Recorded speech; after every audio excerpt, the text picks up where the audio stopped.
نماز کے لیے وضو کرتا ہے اور وضو کرتے وہ جو اس کے ہاتھوں سے چہروں سے جو قطرے زمین پر گرتے ہیں اس سے ملائکہ خلق ہوتے رہتے ہیں. اور جب ذکر ہو رہا ہے فخر ملائکہ کا تو ملائکہ بھی ہیں اور مومنین بھی ہیں، یعنی یہ کہہ لے کہ زمین کے خالق بھی ہیں مخلوق بھی ہیں. اور کیوں نہ ہو، یہ اس امام کی ولادت کی تاریخ ہے کہ جو ہمارے آخری امام کا باپ ہے، والد ہے، پدر ہے، جو وارث زمانہ کا وارث ہے، اس کی ولادت کی تاریخ ہے. اور بہت ہی مختصر سی تاریخ ہے. مختصر سی تاریخ سب سے پہلے میں اس حدیث کا ترجمہ کر دوں تاکہ میں کسی اور پہلو کی طرف نہ چلا جاؤں. جس حدیث کی میں نے تلاوت کی ہے آج کی مناسبت سے، امام حسن عسکری علیہ الصلوۃ والسلام کی بہترین احادیث میں، بہترین احادیث اس لیے ہم کہہ رہے ہیں کہ احادیث میں کچھ احادیث بہترین نکالی جاتی ہے، یعنی جو روز مرہ کے استعمال میں آئے. بعض حدیثیں روز مرہ کے استعمال میں آتی ہیں. ان حدیثوں میں ایک حدیث یہ ہے جس کی میں نے تلاوت کی ہے کہ امام فرماتے ہیں کہ ایمان والوں کی 5 نشانیاں ہیں. ایمان والوں کی 5 نشانیاں ہیں. پہلی نشانی داہنے ہاتھ میں انگوٹھی پہننا، تختمو بالیمین، داہنے ہاتھ میں انگوٹھی پہننا. اور دوسری علامت ہے 51 رکعت نماز ادا کرنا، 17 رکعت واجب، 11 رکعت نماز شب اور بقیہ نمازوں کی نافلہ، ظہر کی 8، عصر کی 8، 16، مغرب کی 4، 20، عشاء کی 1، 21 اور فجر کی 2، 23 رکعت نماز. 51 رکعت نماز ادا کرنا. اور چوتھی علامت، تیسری علامت، نماز، جہری نماز میں بسم اللہ الرحمن الرحیم بلند آواز سے تلاوت کرنا، یعنی ظہر عصر کی نماز جب پڑھے تو بسم اللہ الرحمن الرحیم بلند آواز سے ادا کرنا. اور چوتھی علامت جو ہے پیشانی کو سجدے میں زیادہ رکھنا، طولانی سجدہ کرنا. پانچویں علامت مومن کی جو امام نے بیان کی وہ ہے روز اربعین زیارت امام حسین علیہ السلام کرنا، ان کی زیارت کے لیے جانا. یہ امام کی تاکید میں ایک تاکید یہ ہے کہ روز اربعین میرے جد کی زیارت کے لیے جاؤ روزے پر. اور یہ حدیث اس وقت امام نے فرمائی، بالخصوص آخری جملہ جو امام کا ہے، یہ حدیث اس وقت امام نے فرمائی، یہ قول اس وقت امام کا آیا کہ جب پورے عرب کا ماحول بنی عباس نے کشیدہ کر کے رکھا، پورا آشوب ماحول.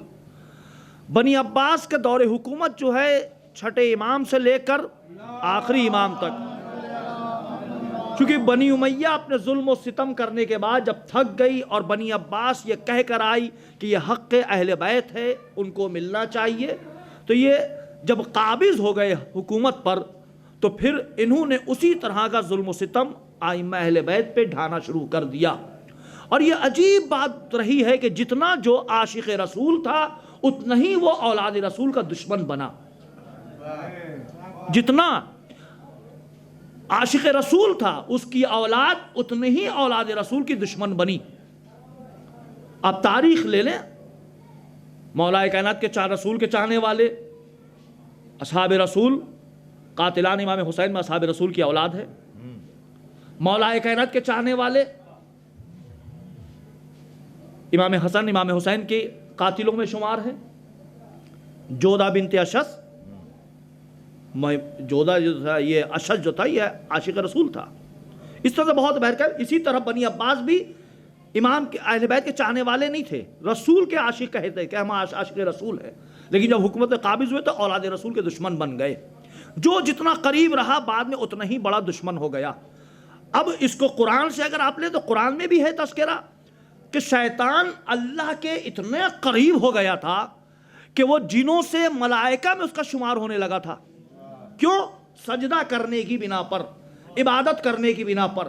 اتنی قربت اللہ سے اس نے حاصل کر لی تھی. اور جب قربت حاصل کی بھی حکم خدا ہی کا انکار کرنے والا بھی سب سے پہلا فرد، سب سے پہلی مخلوق بھی وہی تھی کہ جو اللہ کے حکم کا انکار کیا اس نے، شیطان. اور ایسا انکار کیا پروردگار نے مردود بارگاہ کر دیا کہ میری بارگاہ سے تم چلے جاؤ. بہرکیف امام حسن عسکری علیہ الصلوۃ والسلام کی کل 28 سالہ زندگی ہے، کل 28 سالہ. پورے ائمہ معصومین میں 3 معصوم کی زندگی جو ہے بہت ہی مختصر ہے. پہلے 9ویں امام کی زندگی کل 25 سال، 10ویں امام کی زندگی کل 41 سال 41، اور پھر 11ویں امام کی زندگی جو ہے کل 28 سال. سن 232 ہجری میں امام کی ولادت ہے، اور پھر جب ولادت ہوئی مدینہ منورہ میں تو بنی عباس کا دور حکومت.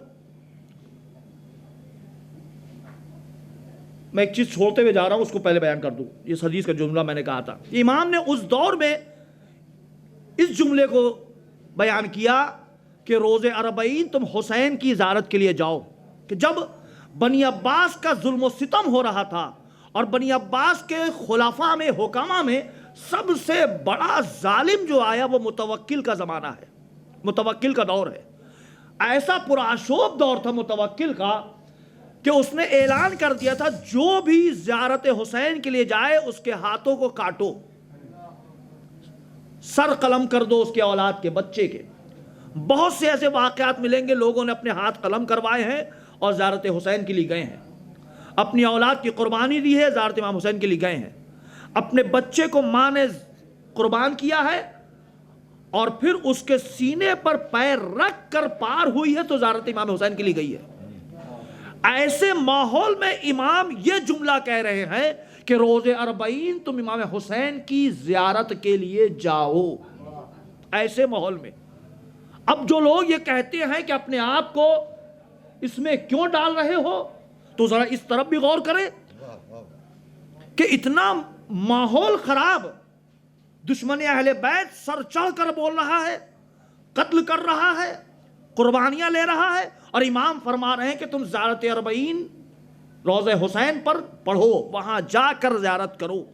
تو کتنا اجر ہوگا زیارت امام حسین کا جو امام تاکید کر رہے ہیں ایسے موقع پر. امام چاہتے یہ بھی کہتے قتل کا موقع ہے، قتل کیے جا رہے ہیں، قربانی ہو رہی، تم لوگ زیارت پہ مت جاؤ.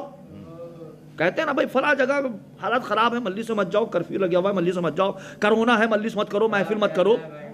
تو امام نے امام چاہتے اس دور میں بھی کہہ سکتے تھے قتل کیے جا رہے ہو زیارت پہ نہ جاؤ، ہاتھ کاٹے جا رہے زیارت پہ نہ جاؤ، لیکن امام اس ماحول میں کہہ رہے ہیں کہ تم زیارت امام حسین کے لیے جاؤ، تاکید کر رہے ہیں. اور اس تاکید کا نتیجہ ہے کہ آج کروڑوں لوگ امام حسین کی روضے پر امام حسین کی زیارت کے لیے وہاں پہنچے ہوئے رہتے ہیں، کروڑوں لوگ. تو مختصر سی زندگی ہے امام کی 28 سال،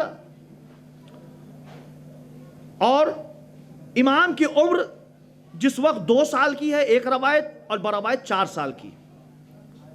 بنی عباس کے حاکم نے امام علی نقی علیہ السلام کو مدینے سے بلایا عراق. بنی عباس نے اپنا دارالحکومت جو بنایا تھا بغداد کو بنایا تھا. بنی امیہ کا مدینہ تھا، بعد میں شام منتقل ہوا، اور پھر بنی عباس نے بغداد کو دارالحکومت بنایا. لیکن جب یہ متوکل آیا ہے،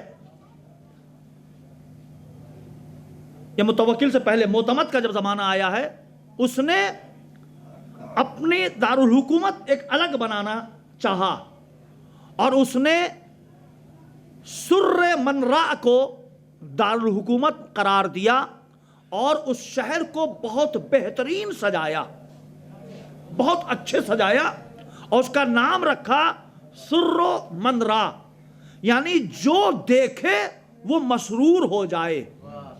جیسے آپ لوگ آج اسٹیج کو دیکھ کے مسرور ہو رہا ہے، کیا بہترین اسٹیج ہے، خوبصورت بنا ہے نا، ویسی اس نے اس شہر کو ایسا سجایا اور نام رکھا سر منرا، جو دیکھے وہ مسرور ہو جائے.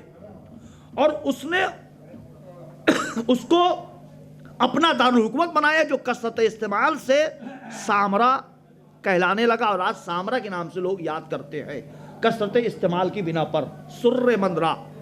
اور وہاں پہ دارالحکومت بنانے کے بعد اس نے امام علی نقی علیہ السلام کو مدینے سے بلوایا۔ اب مدینے سے کیوں بلوایا؟ دیکھیے اگر تاریخ سننا تو کچھ ٹائم لگے گا، اگر تاریخ اگر خالی واہ واہ والی ہے تو 2 منٹ میں ختم ہو جائے گی، لیکن تاریخ چونکہ ہم کو سمیٹنا ہے تو اس نے امام کو مدینے سے بلوایا عراق کی طرف، سر مندرا۔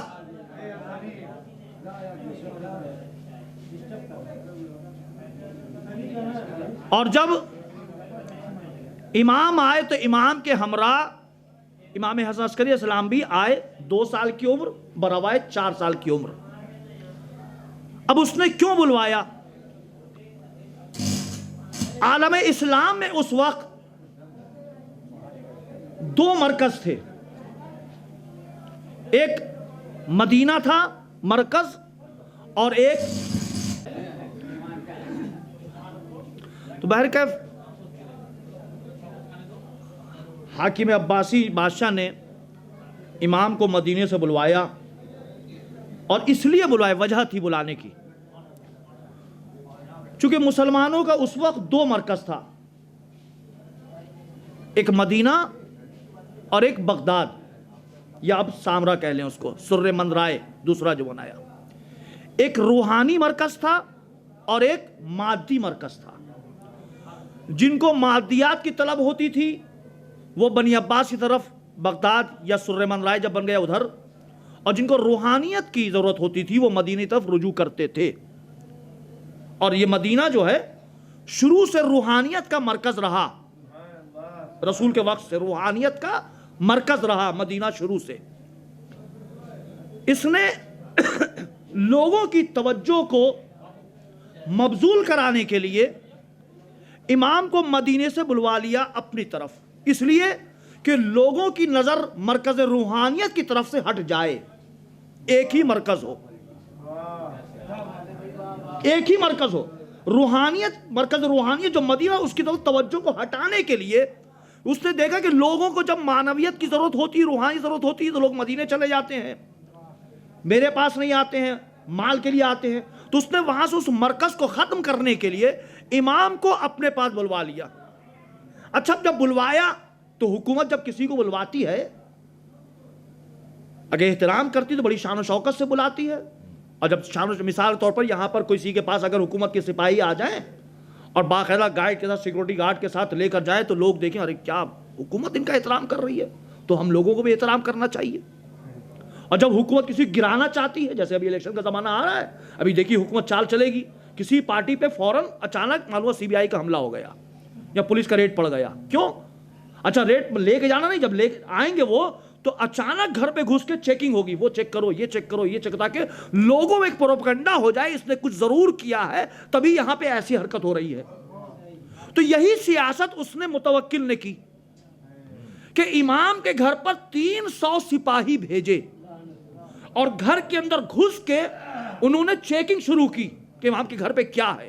اب پورے مدینے میں شور کہ بنی عباس کے سپاہی جو آئے ہیں امام کے گھر کی تلاشی لے رہے ہیں، اور جب ساری تلاشی لی ہے تو صرف 3 چیز امام کے گھر سے برآمد ہوئی، ایک چٹائی جس پہ نماز پڑھتے تھے، اور ایک وضو کا لوٹا، اور ایک ذہن میں نہیں ہے میرے، مس کر رہے، صلوات پڑھے محمد آل محمد پر۔ 3 چیز، چٹائی، ایک وضو کا لوٹا اور ایک لباس غالباً ہے، 3 چیز برآمد ہوئی، اور 300 سپاہی جب لے کر گئے تو پورے مدینے میں شور مچ گیا کہ کچھ نہ کچھ ہوا ہوگا، تبھی حاکم وقت نے اس طریقے سے بلایا ہے۔ لوگوں کے دل میں نفرت پیدا کرنے کے لیے اس نے اس حرکت کو انجام دیا، 300 سپاہی اچانک امام کے گھر پر بھیجے اور امام کو مدینے سے طلب کر لیا بغداد، اور بغداد سے پھر سامرا منتقل کر دیا اس نے۔ اب مرکز روحانیت ختم ہو گئی، اگر وہ احترام سے بلاتا تو لوگوں میں ایک یہ ہوتا کہ بھئی امام کو اس نے حاکم وقت نے بلایا ہے، بڑی شان و شوکت سے اس کو ضرورت ہوگی، ہم لوگ بعد میں بلوا لیں گے. تو لوگ کہتے ہیں بھئی تم نے بلوا لیا ٹھیک ہے، اب 2 سال 1 سال گزر گیا ہے، 3 سال گزر گیا، اس میں بھیج دو واپس. تو اس چیز کو ختم کرنے کے لیے اس نے زور زبردستی بلایا تاکہ لوگ دوبارہ طلب نہ کریں. لوگ کہتے نا بھائی یہ مرکز روحانیت ہے، وارث پیغمبر یہاں پر نہیں ہے، وارث پیغمبر کو بھیج دو، وارث نبی کو بھیج دو. اصرار کرتے، اس اصرار کو ختم کرنے کے لیے، ان کی خواہش کو پامال کرنے کے لیے اس نے اس انداز سے امام کو مدینے سے طلب کیا. اور پھر امام کے ساتھ امام حضرت عسکری صرف 2 سال یا 4 سال کی عمر ہے گئے، اور سر من رائے میں امام کی زندگی گزری. وہیں پر جب 10ویں امام کی شہادت واقع ہوئی، اب اس کے بعد جب امام کا دور آیا تو امام کا دور کل 6 سال کا ہے. دور حکومت، دور امامت کل 6 سال کا امام کا دور حکومت ہے. اور اس 6 سال میں امام نے علم کے وہ جوہر دکھائے، علم کے وہ منارے روشن کیے کہ لوگ اب سر من رائے کو مرکز روحانیت کہنے لگے. دیکھیے وہ مولا کا قول ہے نا کہ زبان جب کھلتی ہے تو اپنی شخصیت کو بتاتی ہے. امام نے جب درس و تدریس کا سلسلہ شروع کیا تو لوگ پہچان گئے کہ علم کہاں ہے، سمندر کہاں ہے، تو لوگ اب ادھر رجوع ہونے لگے. اور پھر امام نے کل 26 سالہ زندگی سامرہ میں اور مدینے میں رہ کر مختلف بادشاہ جو عباسی گزرے ہیں سب کے ظلم و ستم برداشت کیے. ان تمام تجربوں کو لے کر امام کی اپنے باپ کی شہادت کے بعد امام ظاہری حکومت میں تو نہیں آئے، لیکن دلوں پر امام کی حکومت تھی. اور عہدہ امامت امام کا 6 سالہ رہا. اور اس 6 سال میں بھی امام سے ایسے ایسے امتحان لیے ہیں بنی عباس نے. خود ایک واقعہ ملتا ہے کہ اسحاق کندی نام کا ایک شخص تھا، اور وہ ایک کتاب لکھ رہا تھا تناقض قرآن کے نام سے. اور تناقض قرآن یعنی وہ قرآن میں یہ کتاب پیش کر رہا تھا کہ قرآن کی آیتوں میں اختلاف ہے. جیسے آپ لوگ کہتے ہیں نا علماء میں اختلاف ہے، ویسے ہی وہ بھی کہہ رہا تھا کہ آیتوں میں اختلاف ہے. دیکھیے بھائی جملے کو حفظ رکھیے گا، میں انشاءاللہ نقطہ دوں گا یہاں پر. جیسے آپ لوگ یہ سمجھتے ہیں کہ علماء میں اختلاف ہے، ویسے ہی وہ یہ سمجھ رہا تھا کہ قرآن کی آیتوں میں اختلاف ہے، تناقض ہے. اور اس پر وہ 20 سال سے کتاب لکھ رہا تھا. ابھی کتاب منظر عام پر نہیں آئی، لیکن سارے عرب میں یہ شور ہو گیا کہ اسحاق کندی جو ہے وہ قرآن پہ کتاب لکھ رہا ہے تناقض قرآن کے نام سے، کہ قرآن کی آیتوں میں ٹکراؤ ہے، اختلاف ہے، تناقض ہے. شور.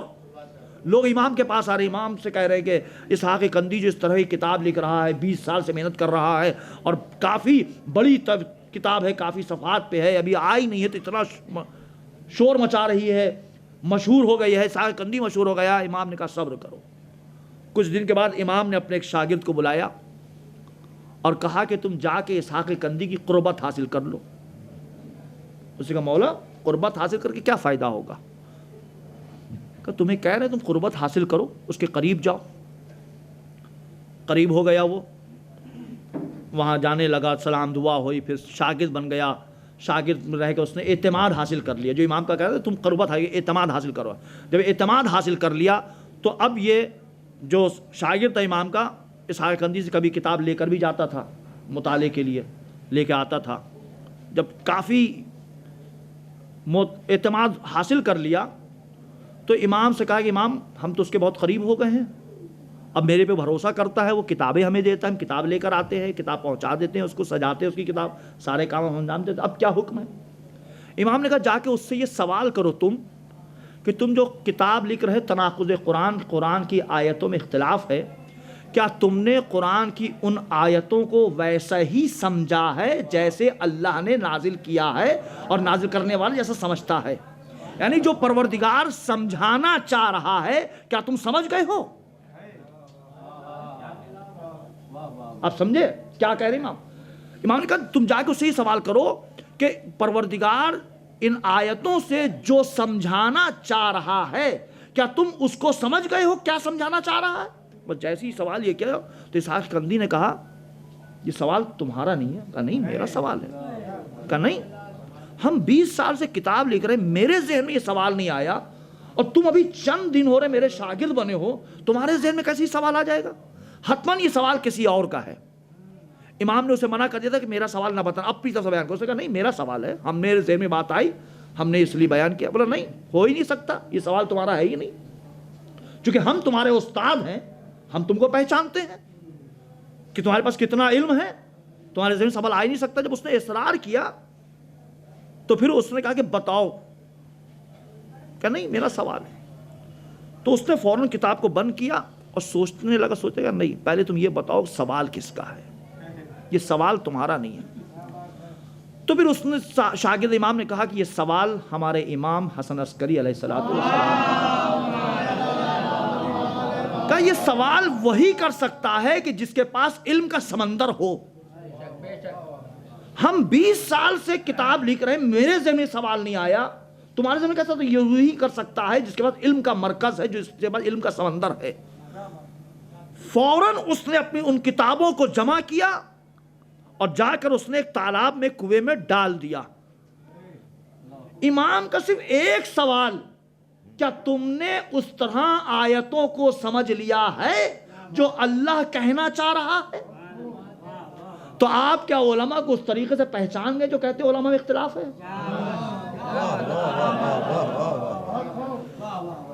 دیکھیے علماء میں اختلاف نہیں ہوتا, نظریاتی اختلاف ہوتا ہے. نظریاتی اختلاف باپ بیٹے میں ہوتا ہے, مرجع میں ہوتا ہے.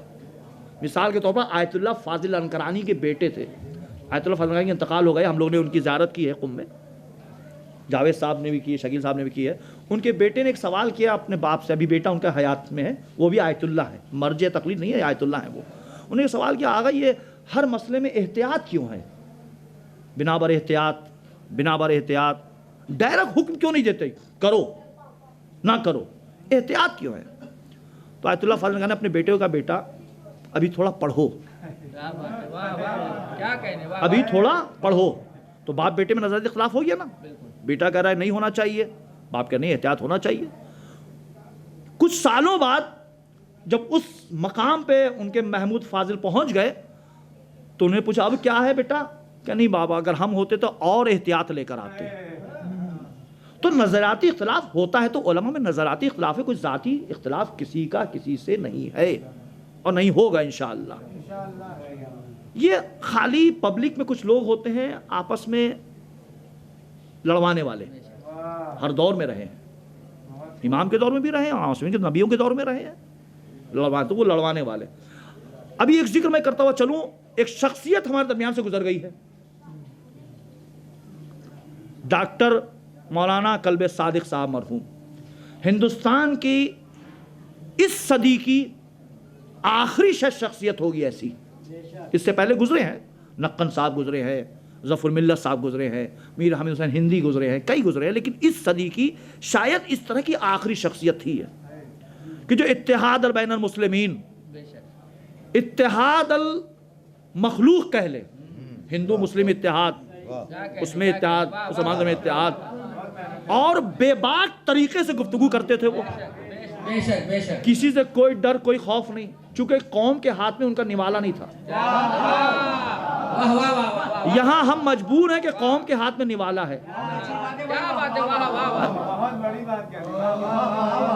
ظاہر سی بات ہے, ہم یہاں تقریر اچھی کریں گے تو مسجد میں نماز بھی پڑھائیں گے, جہاں ہم نے بول دیا اس دن سے مسجد خدا حافظ,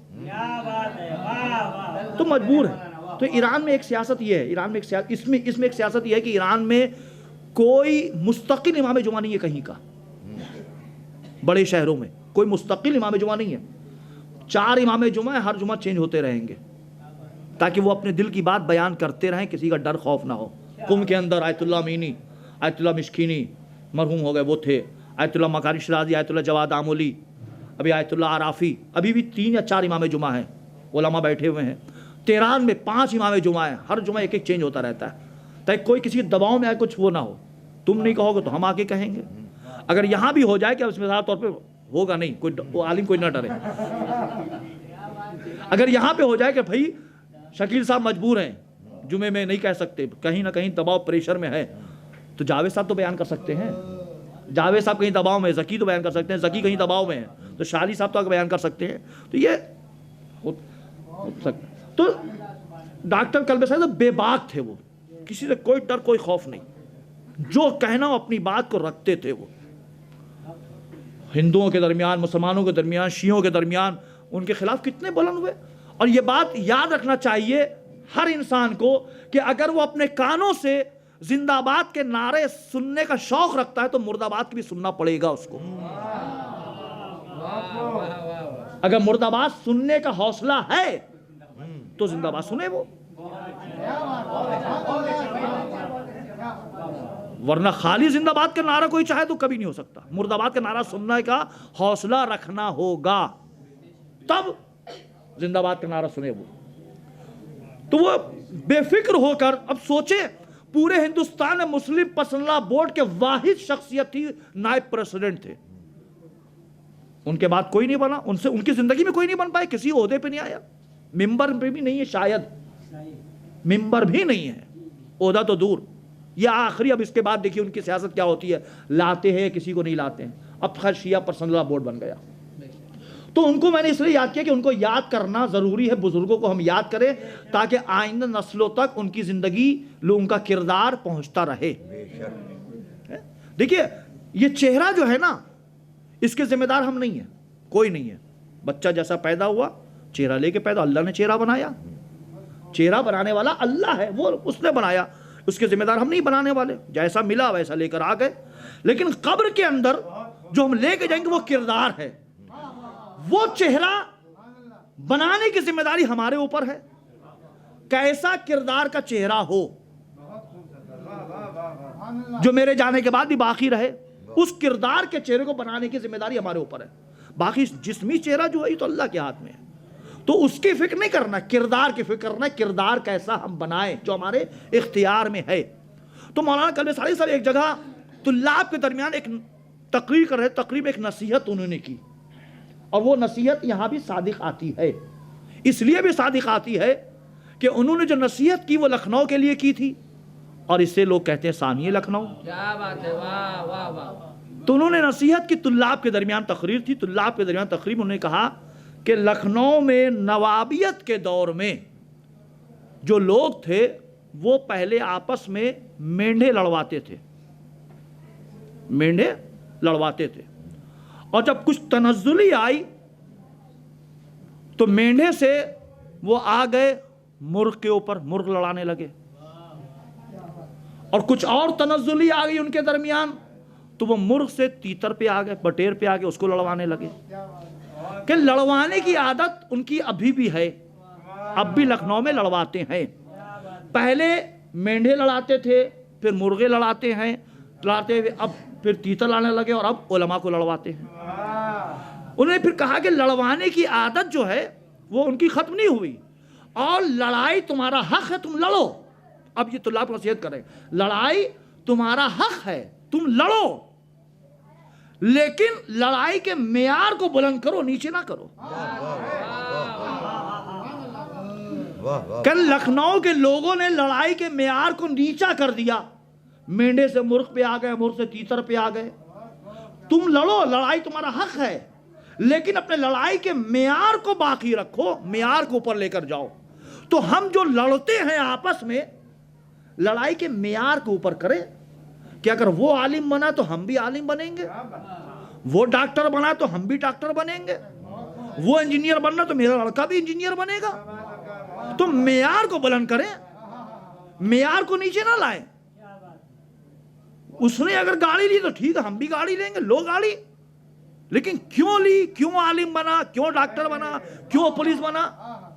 تو ان عادتوں کو ہمیں چھوڑنا ہوگا اگر ہم یقیناً واقعاً محب اہل بیت ہیں. اگر ہم یہ دعویٰ کرتے ہیں کہ ہم محب اہل بیت ہیں، اہل بیت کے چاہنے والے ہیں، تو ان عادتوں کو درکنار کرنا ہوگا، اپنے مزاج کو بدلنا ہوگا، اپنے مزاج کے معیار کو اوپر کرنا ہوگا. انسان اپنی فکر سے پہچانا جاتا ہے. انسان اپنی فکر کو اونچا کرے، فکر کی معراج جس دن انسان پالے گا اس دن تمام اختلافات ختم ہو جائیں گے۔ آج جو ہمارے درمیان اختلافات ہے کہیں نہ کہیں ہم جو ہیں وہاں ڈاکٹر کلبسائی صاحب کے جملوں سے استفادہ کر رہے ہیں۔ آج ہمارے درمیان جو اختلافات ہے صرف دو چیزوں کی بنا پر، جہالت اور غربت۔ جہالت اور غربت، اگر یہ دو چیزیں مسلمانوں کے درمیان سے ختم ہو جائیں تو سارے اختلافات ختم ہو جائیں گے۔ ظاہر ہے جب ہم بیزی رہیں گے 12 گھنٹہ ہم جب جاب کریں گے، ڈیوٹی کریں گے، تو میرا وقت ہی نہیں ہے کسی کو انگلی کرنے کا۔ جب ہم دن بھر خالی واٹس ایپ فیس بک چلاتے رہیں گے، کوئی کام ہی نہیں رہے گا، تو پھر ہم انگلی بھی کرتے رہیں گے، اس نے یہ کیسے کمنٹ کر دیا، اس کو نہیں کرنا چاہیے تھا، اس نے یہ کیوں کر دیا۔ تو انسان اگر ترقی کرنا چاہتا ہے اپنے کو بیزی رکھے اچھی لائف میں۔ بیزی اس وقت ہوگا جب جہالت دور ہوگی، بیزی اس وقت ہوگا جب غربت دور ہوگی۔ تو غربت کو دور کرنے کے لیے جہالت کو دور کرنا ہوگا، علم آئے گا تب انسان کی غربت دور ہوگی۔ تو اپنے درمیان سے جہالت کو دور کریں، غربت کو دور کریں مسلمان، تب مسلمان ترقی کر سکتا ہے۔ خالی یرتغل غازی سیریل دیکھ کے نہیں، اس کے کردار کو اپنائیں۔ ابھی سب دیکھ رہے ہیں نا یرتغل غازی سیریل دیکھ رہے ہیں، سیاست کیا سیاست، اس ایسی سیاست اپنائیں آپ۔ امام علی سیریل دیکھا، سیاست اپنائیں۔ بہرکیف میں اپنی تقریر کو خلاصہ کر رہا ہوں کہ ہم عاشق اہل بیت ہیں، محب اہل بیت ہیں۔ آج امام حسن عسکری السلام کی ولادت کی تاریخ ہے۔ وہ امام کہ جن کی کل 28 سالہ عمر، اور 28 سالہ عمر میں صرف 6 سال کی امام کی زندگی جو ہے عہدہ امامت کی ہے، اور یہ وہ امام ہے کہ جو پروردگار عالم بھیجنے کے بعد امام نہیں بناتا ہے، امام بنا کر بھیجتا ہے۔ ہم اس نبی کے ماننے والے ہیں کہ پروردگار نے بھیجنے کے بعد نبی نہیں بنایا ہے، نبی بنا کر بھیجا اس نے۔ نبی بن کر آیا، امام بن کر آیا ہماری ہدایت کے لیے۔ لیکن بات وہی، جب کسی دور میں 100 انبیاء رہے تو قوم نہ سدھر سکی، 100 انبیاء رہے تو قوم نہ سدھر سکی، تو اب کہاں سدھرے گی؟ ایک طاہر القادری سے ایک سوال ہوا، نہیں طاہر القادری سے نہیں، یہ دوسرا سوال ہے، یہ صوفی ایک ہے، ان سے سوال ہوا کہ مسلمانوں کے کتنے مسلک ہیں؟ تو انہوں نے کہا کہ مسلمانوں کے ہوں گے مسلک بہت، لیکن میری نظر میں تاریخ میں 2 ہی مسلک ہیں، کربلا سے پہلے اور کربلا کے بعد۔ کہ کربلا سے پہلے رہے ہوں مسلک، لیکن کربلا کے بعد 2 ہی مسلک ہیں، یا حسینی ہے یا یزیدی ہے، بس 2 مسلک ہیں، یا حسینی یا یزیدی، کہ یہی 2 مسلک، حسینی اور یزیدی۔ تم کو اپنے کو کس مسلک سے جوڑنا ہے، مسلک حسینی سے یا مسلک یزیدی سے؟